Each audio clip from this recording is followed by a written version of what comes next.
Praise the lord. యేసు నామస్మరణ ఉదయకాల కార్యక్రమానికి మీ అందరికీ ఆహ్వానం.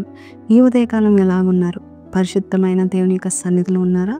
లేచిన వెంటనే దేవునికి వందనాలు చెప్తూ, ప్రభా నాకు ఇచ్చిన ఈ యొక్క ఆయుష్ను పొడిగించినందుకు నీకు వందనాలు, నీ ఉచితమైన కృపను బట్టి నీకు వందనాలని చెప్తూ ఈ వాగ్దానం విందాం.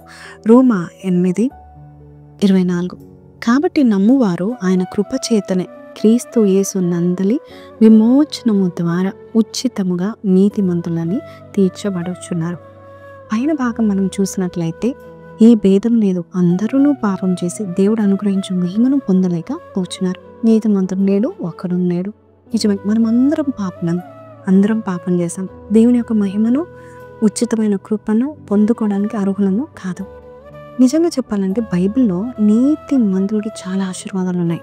నీతిమంతుని తల మీద ఆశీర్వాదం వచ్చును, నీతిమంతుడు చిగురాకు వాళ్ళ వృత్తి పొందును, ఇవన్నీ వాగ్దానాలు ఉన్నాయి. అయితే కానీ మనం నీతిమంతులం కాదు. కానీ మన ప్రభువు మనల్ని క్రీస్తు యేసు ద్వారా, ఆయన చేసిన విమోచన కార్యం ద్వారా మనమందరం నీతిమంతులుగా ఉన్నాం ఈరోజు. అది కూడా ఉచితంగా, అంటే రేట్ లేదు, ఎటువంటి ఫీజు మనం కట్టలేదు, కానీ ఫ్రీగా దేవుడు మనల్ని నీతిమంతులుగా తీర్చి నీతిమంతులు కలుగు ప్రతిఫలము దేవుడు మనకి ఈరోజు ఇస్తూ ఉంటున్నాడు. కాబట్టి మీ తల మీద ఆశీర్వాదాలు ఉన్నాయి. మీరు చిగురాకు వల్లే వృద్ధి పొందుకోబోతున్నారు. నీతిమంతుల ఇల్లు దేవుడు ఆశీర్వదిస్తాడు. యథార్థవంతుల మార్గము రాజమార్గం. కాబట్టి ఇవన్నీ దీవెనలు దేవుడు మనకి ఉచితంగా ఇస్తున్నాడు. మన నీతిమంతులుగా తీర్చి ఆయన్నే మన కొరకు కార్యమును చేసి క్రయధనాన్ని అర్పించి మనల్ని నీతిమంతులుగా తీరుస్తున్నాడు.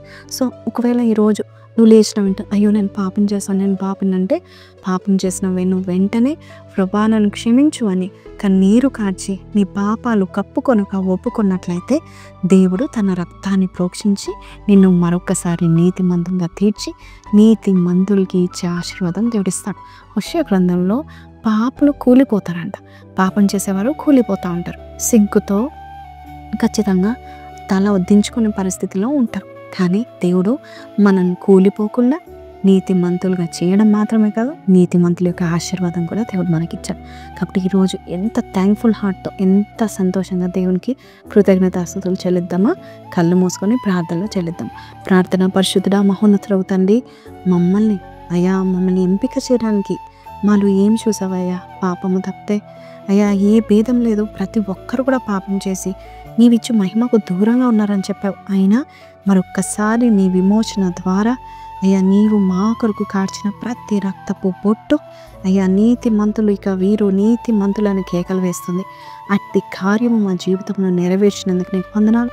We are not sinners anymore, we're the righteousness of God. అయ్యా ఈరోజు ఈ ప్రార్థనలో ఎవరైతే విశ్వాసంతో అయ్యా నమ్మువారంట కృప చేతనైన ప్రభా విమోచింపబడి అయ్యా వారు నీతిమంతులుగా ఉచితంగా తీర్చిదిద్దబడతానని చెప్పినట్టుగా ఆ వాగ్దానం నజరేయుడైన యేసు పరిశుద్ధ నామంలో స్వీకరించి ప్రార్థిస్తూ అడిగి వేడుకుంటున్నాం తండ్రి, ఆమేన్. సో ప్రైజ్ లార్డ్ అండి. Now you are righteous. కాబట్టి ఈరోజు కమెంట్ బాక్స్లో I am the righteousness of God అని పెట్టండి. నీతి యొక్క ఫలమును మీరు విత్తబోచున్నారు. దేవుడు మీకు ఉచితంగా దయచేశారు. ఈ వాగ్దానం మీతో మాట్లాడితే కింద కమెంట్లో I am the righteousness of God అని పెట్టండి. See you tomorrow until then take care. Don't forget to like, share and subscribe. Praise the lord.